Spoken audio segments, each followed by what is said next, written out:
Morreu ontem, dia 30 de agosto, o último líder da antiga União Soviética, Mikhail Sergeyevich Gorbachev. Você pode gostar ou não dele, mas ele foi fundamental para o mundo que vivemos hoje.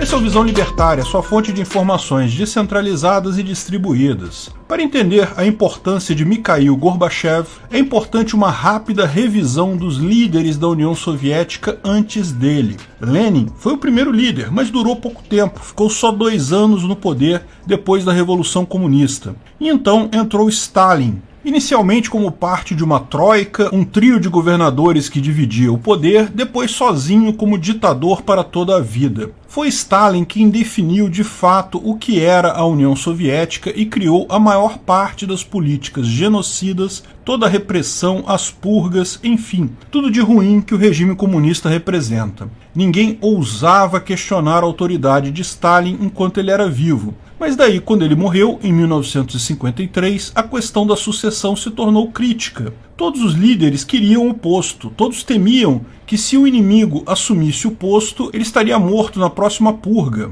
Após alguma briga, assume Nikita Khrushchev, com sua política de anti-stalinização, revertendo ou tentando reverter muitas das políticas de Stalin, particularmente o culto à personalidade. Khrushchev, como muitos ali, acreditavam que a adoração incontestável de Stalin acabou prejudicando a União Soviética. Khrushchev então se opunha a isso, aceitava críticas, não fazia purga, não perseguia opositores. Como resultado, em cerca de 10 anos, em 1964, acabou sendo deposto e só não foi condenado e preso porque já estava velho. Quem destituiu Khrushchev foi justamente Leonid Brezhnev, o líder seguinte, que percebendo o risco da complacência de Khrushchev, não teve dúvidas em assumir novamente uma posição absolutista. Como explicamos no vídeo Meritocracia Existe, lá no canal Ancapsu Classic, todo regime socialista inevitavelmente se torna ditatorial. Pessoas são naturalmente diferentes. Qualquer tentativa de homogeneizar a sociedade só consegue prosseguir com o uso de violência e força. Não é por acaso que todo regime socialista resultou em ditaduras. Tal fato é inexorável, decorre da premissa do socialismo.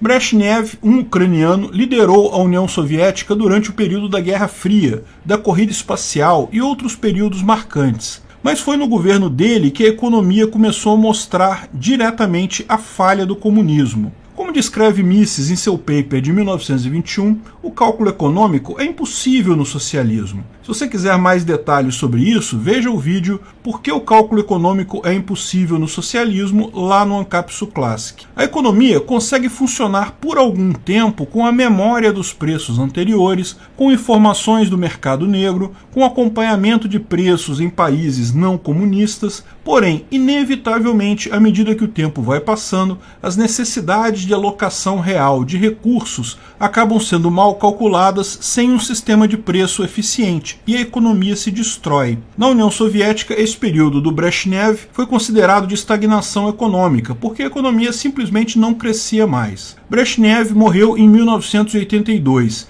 e o que se seguiu foram vários líderes rápidos que ficaram poucos meses no poder e morreram logo em seguida. Todos eram da geração de Brezhnev, portanto eram tão velhos quanto ele, logo acabavam morrendo. Isso mostra um outro problema de ditaduras absolutistas assim. Os líderes ficam tanto tempo no poder que não há a criação de novos líderes. Todas as pessoas que seriam sucessores naturais do Brezhnev já haviam morrido ou estavam perto de morrer. Então, depois de vários líderes em poucos meses, o Partido Comunista decidiu nomear alguém mais novo, Mikhail Gorbachev. Nascido em 1931, em Stavropol, no Cáucaso russo, de um pai ucraniano e uma mãe russa, ele trabalhou inicialmente na lavoura em fazendas coletivas, onde tomou contato e passou a integrar o Partido Comunista local. Sempre foi um entusiasta do comunismo. Acabou entrando para a Faculdade de Direito de Moscou em 1950 e se formando advogado em 1955. No Partidão, ele fazia parte da facção que apoiava Nikita Khrushchev e apoiou abertamente as reformas de destalinização. Foi nomeado depois disso líder do partido na região de Stavropol, onde continuou acumulando prestígio e cargos mesmo durante a liderança de Brezhnev, de quem discordava sem fazer oposição clara. As ideias econômicas de Gorbachev eram conhecidas do partido. Ele acreditava que reformas eram necessárias no modelo soviético. A escolha dele, portanto, não foi arbitrária. Os líderes do partidão queriam alguém que, como Khrushchev, não tivesse a intenção de governar como um ditador e, ao mesmo tempo, conseguisse resolver os problemas econômicos trazidos pela era Brezhnev. Gorbachev é um socialista convicto, mas pegou o regime soviético já totalmente destroçado economicamente. Primeiro, pelas falhas estruturais do cálculo econômico. Depois, por 3 anos em que praticamente não houve governo.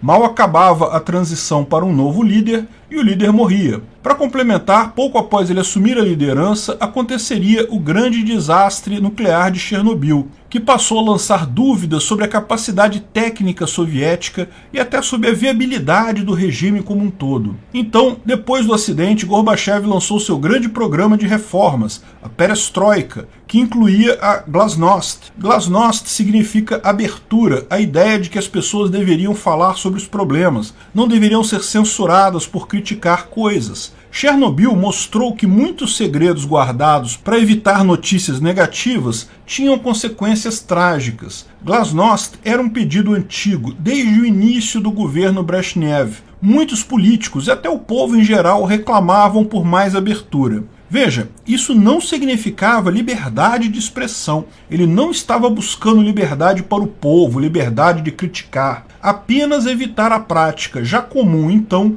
de nunca se dar notícia ruim para o superior, de nunca criticar um superior, mesmo em uma reunião reservada. Se você falasse contra o comunismo em praça pública, continuaria sendo punido do mesmo jeito. Não era liberdade de expressão, não. É só alguma abertura. A perestroika como um todo significava reestruturação. Ele pretendia dar ares de livre mercado à economia russa, permitir alguns negócios, definir algum tipo de propriedade privada. Ele dizia em seus discursos que isso não era um retorno ao capitalismo, mas ao contrário, um retorno à política econômica do Lenin, que ele próprio previa esse tipo de coisa. O fato é que, finalmente, os comunistas perceberam o que Mises explicou 60 anos antes. Sem um livre mercado, as ineficiências econômicas vão se acumulando e a economia começa a tornar-se tão ineficiente que se torna destrutiva. Mas ele não queria acabar com o comunismo, não.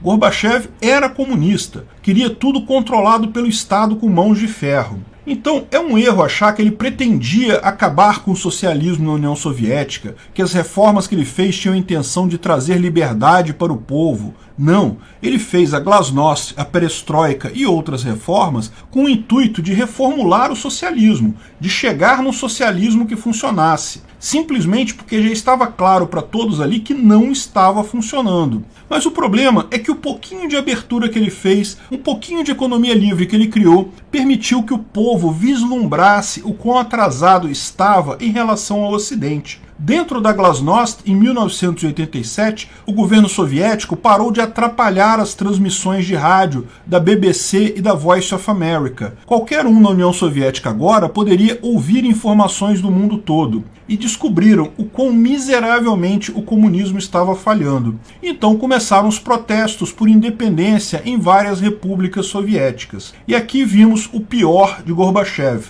um líder tão cruel e despótico quanto Brezhnev ou Stalin. Ele reprimiu com violência protestos no Cazaquistão.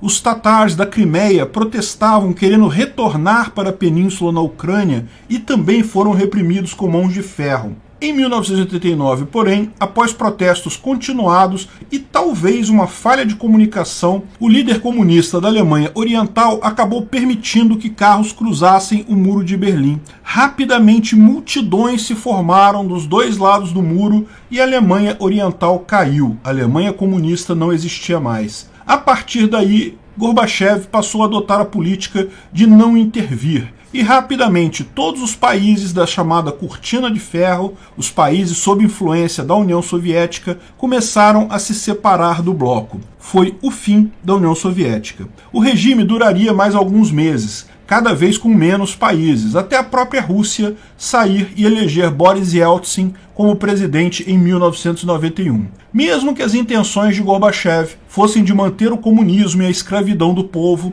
mesmo que ele tenha usado violência para combater rebeliões, é preciso considerar pelo menos um ponto positivo. Como todo líder absoluto, ele poderia ter optado por mais absolutismo, mais violência, mais repressão, voltar atrás com as reformas ou coisas do gênero. Não iria resolver o problema da economia soviética, lógico, continuaria um povo miserável e triste, mas ele continuaria no poder. Todo ano, inúmeros líderes despóticos no mundo todo fazem esse tipo de escolha em inúmeros países. Como todo possuidor de bombas nucleares, ele poderia ter usado chantagem nuclear contra países da antiga União Soviética. Não estou dizendo que ele era um santo cheio de boas intenções, mas me parece claro que, no desastre que foi a queda da União Soviética, outra pessoa poderia ter sido tão pior que a imagem dele transparece como positiva. De uma forma ou de outra, é inegável apontar que Gorbachev moldou o mundo que temos hoje mais do que qualquer outro líder da época,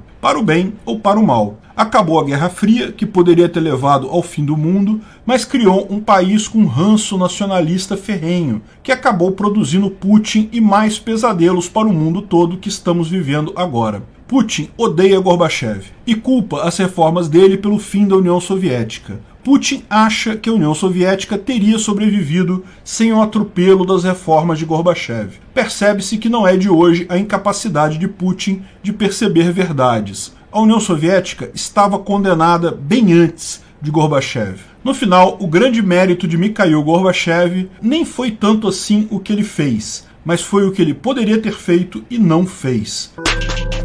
Obrigado pela audiência.